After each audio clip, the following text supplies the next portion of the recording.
Welcome to another episode of Dil Se MoTown.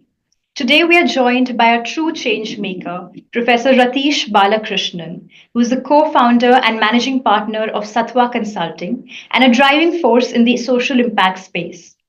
With 15 plus years of experience advising global foundations, corporations, and governments, he's helped shape high impact strategies that blend businesses with purpose.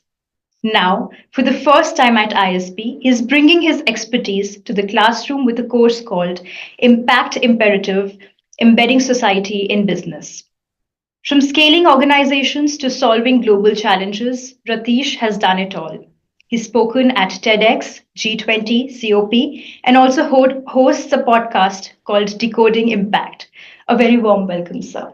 Thank you for having me. So, to begin with, we just wanted to understand a little bit more about your entrepreneurial journey.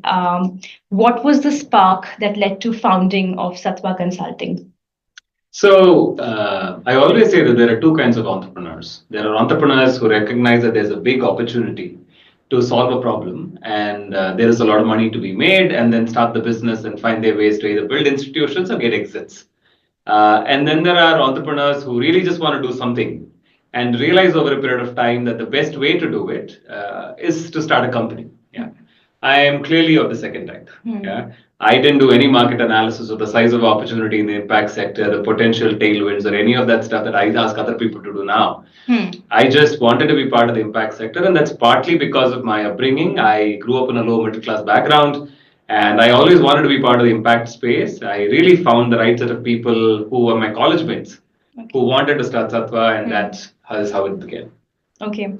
And so when the journey began, what was that one defining moment when you felt that this is not just a venture, but this is something worth dedicating your life to?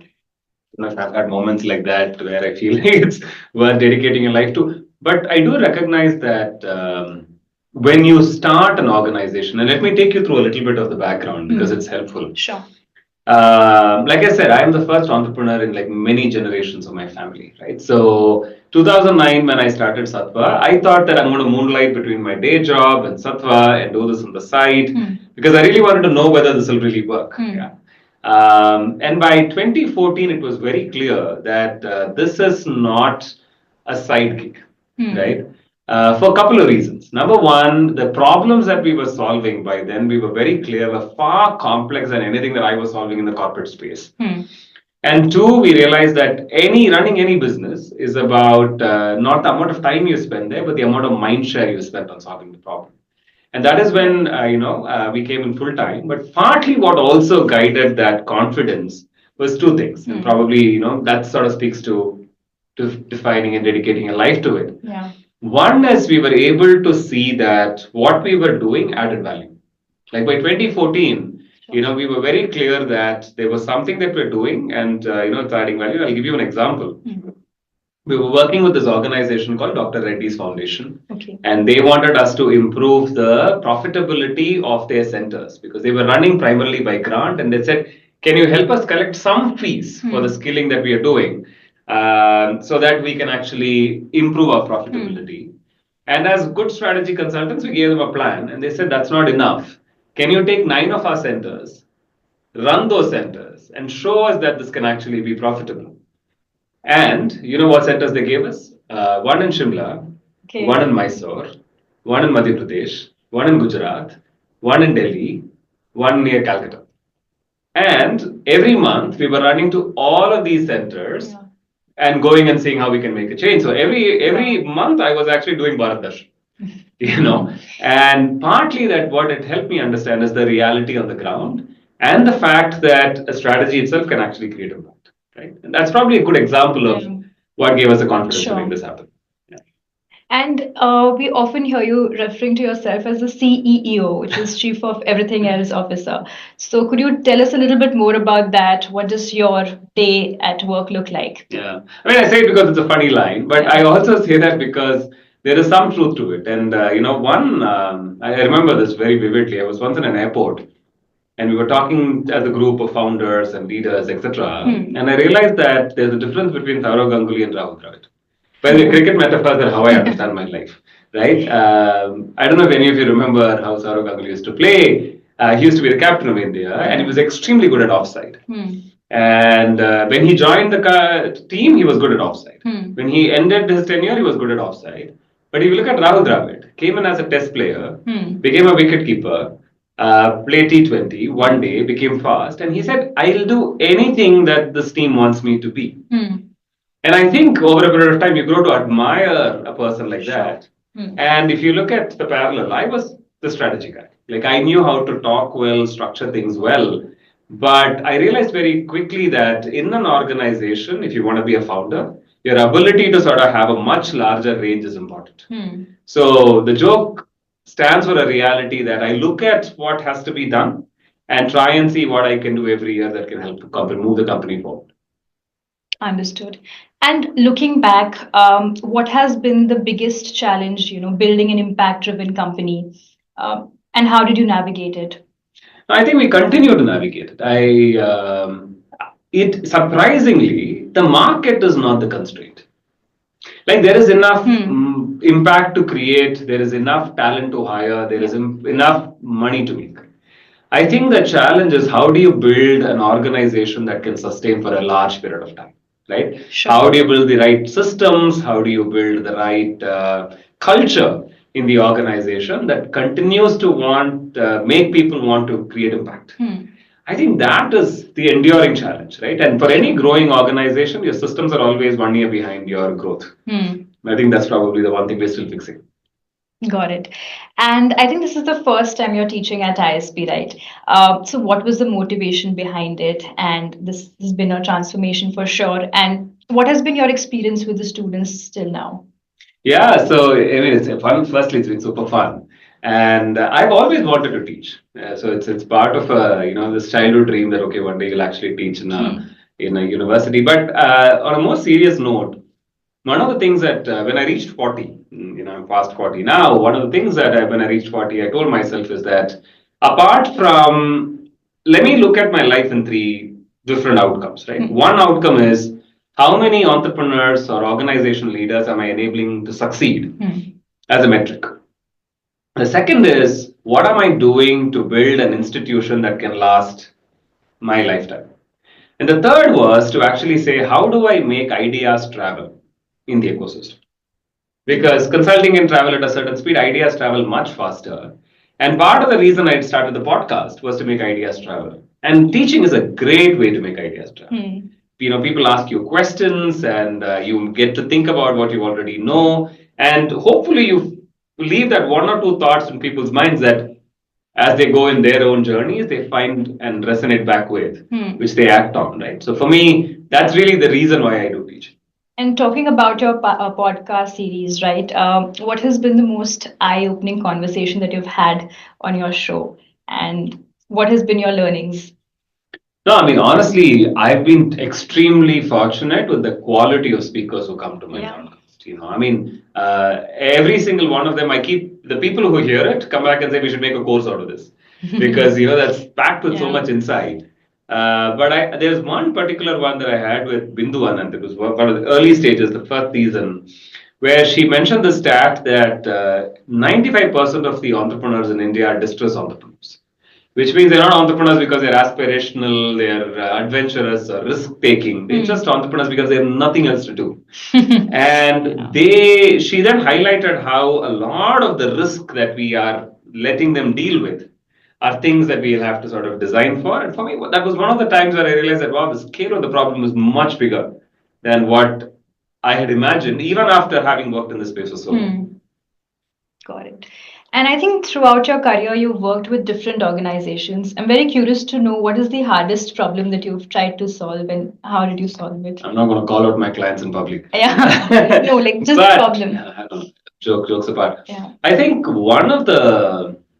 are different problems, right? Like if you look at my trajectory of impact, the initial part of my life was really focused on how do you make one organization a better organization. So you go as a consultant to an organization, you look at their systems, you talk to the leadership and you say, hey, how can I make you a better organization?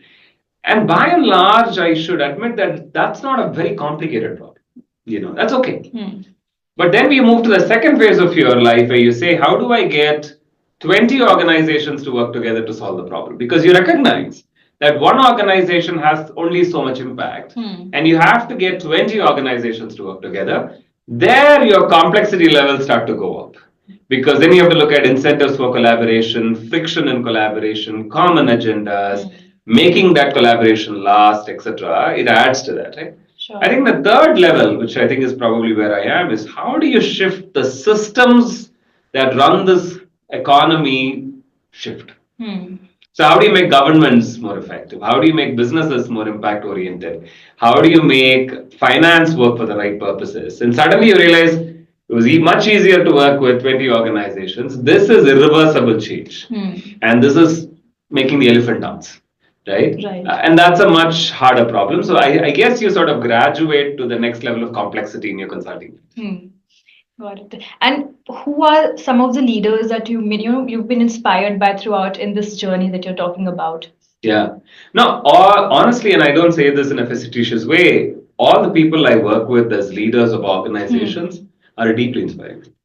Because I keep joking that some of these clients that I have are like mental gyms, right? Like you go to the gym to work out your muscles, and I go to them to just work out my brain because they've thought about the problem that you're helping them solve for like 20 more years than you have, for 24 hours more than you have given it a day. And so their perspectives are very, very, very profound, right? And I mean, again, not to call out people by name, but right from the beginning, people who I worked with actually helped build the practice that we actually built as consulting. I think those would be the people on the consulting side. Right. I think on the other parts, and if I have to look at leaders in the sector, I think there are people who have sort of defined the social sector as we know it, right? Like Vijay Mahajan, for example, for me, the closest somebody comes to transforming multiple sectors in one lifetime, things like an engineer, understands people, and there's so many qualities about what he brings to his work that I find deeply inspiring. Sure. And we do know that you have traveled extensively. What is that one place that has deeply impacted you? And if you could share. Yeah, actually, Bangalore. And I'll tell you this very vivid personal moment where I was working with with the city of Bangalore on the issue of waste management. And we had gone to a landfill. And I don't know if you've ever been to a landfill. The stench will make you faint, right? So we were actually made to sit in a closed vehicle. They closed all the windows. And they told us that you can watch it from far. And I remember watching, and there was this man working in the deep pile of this smoking place. As I don't know if you know this, landfills are full of methane because it decomposes. Methane catches fire. So what happens is parts of the landfill just spontaneously catch fire, and you'll have smoke, and somebody is dousing those smokes. And there's a little toy of a baby, right? That is there in this. And I was thinking of poignantly saying, oh, maybe some child had this toy, and that toy is right there in the landfill. And then I realized that the toy is moving, and I realized it's actually a baby. And the baby is in the landfill and among the smoke with this man. And for the life of me, I realized that families actually live in this place around this landfill, and this baby is just probably crawled in. And I remember that this is that one moment I'd never forget, right? Like saying, what you think is poor quality of life is probably just the beginning of like the cesspool that people are living in. And there's so much that you can do or you have to do to make lives better for others. And I think we've discussed this in classroom also that there is no one definition for poverty and impact. What is your definition for these two terms, and how has it evolved over the years? And how do you bring that change in your work that you're doing? Yeah. No, I think like everybody, I started thinking of poverty as a point of not having money. Yeah. Right. And you sort of come from your own life experience, and like I've shared in the class as well, right? There were times in my life where we didn't have money, and I felt that, okay, this is how poverty feels like. Yeah. But then you get to that point where you realize, okay, it's not just money, because you see other people, and especially when I went to BITS, and I used to joke about this to friends, saying that was for the first time in my life I saw kids talking to their parents in English. I'm like, why would you talk to your parents in English? Because I don't talk to my English teacher in English. And then you realize it's a mindset, right? It's a mindset of what you think you deserve as a person, and what do you think the world owes you. Yeah. And that sort of becomes your definition of poverty, saying it's a bit more intrinsic. And somebody said this in class. If a poor man wins a lottery, there's a good chance that they will lose all their money in a few years because their mindset hasn't changed about money, right? But today, I think more and more, I think of what we discussed in class as well, that poverty is resilience to shock. It is not how much money you have today. It is how close are you to lose everything you have because of anything that can happen in your life, right? Yeah. Sure. And as business school students and future responsible leaders who care about impact in society, we will always grapple between business outcomes and on the one side and impact on the other. So, how do we balance that and consciously ensure that impact is at the forefront of all of it? Yeah, we have a phenomenal board, and one of our advisors is this gentleman called Rajiv Kuchal, who we've learned a lot from. And one day, around the time when we were growing and we were about 50 people, Rajiv found us in a room, and he made a slide deck and he presented it to us and said, running a business is knowing the power of and. He said, you're going to come to a place where you're going to be like, oh, is it impact or profit? Is it people or profit? Is it going to be growth or maturity? And he said, shift every or to and. It is impact and profit, people and profit, growth and maturity. Right? And the role of a leader is to find the and in potentially conflicting priorities. Right? And I love this definition that I use a lot of times, which is leadership is excellence in constrained environments, which is if it is an unbounded environment of infinite capacity, why do you really need leadership? Anybody can, somebody I met, a bureaucrat said, any monkey can make it happen, right? But it is in constrained environments that you need leadership. And now applying that to business and impact, it's exactly the same thing. You will go into rooms where everybody is going to frame business and impact as an or conversation. Do we want business or do we want impact? And I think the strength of your leadership is to be able to say, no, it's an and. And doing that, and partly why I said this in one of the classes, one of the sections, that there is an hourglass, right? There's an hourglass where there's a lot of good intent and there's lots of needs. How do you make intent meet the need? And that skill, if you can pick up, and hopefully if the course helps, I think that's the strategy. Sure. And I would like to end this conversation on a quick rapid fire round. Sure. Are you ready? Yes. Born ready. Yeah. One book that changed your perspective. Zen and the Art of Motorcycle Maintenance. A habit that has made you more effective. Sleep a lot. One misconception about the social impact work. Everybody's a Jolawala. Your go-to stress buster. Run. And 3 words that describe your leadership style. 3 words is hard. 4 words. Focus on first mind. I'll explain that a little bit. Because what I mean is, leaders always worry about how to take care of everything. I've always realized that if you focus on the first mind, which is helping provide clarity on where to go and helping frame what to solve, people always inspire you by solving it. So focus on first mind is my leadership. Thank you so much. It was an honor to have you here today. Thank you for taking out time. And the pleasure is entirely mine. Thank you so much for having me. Thank you.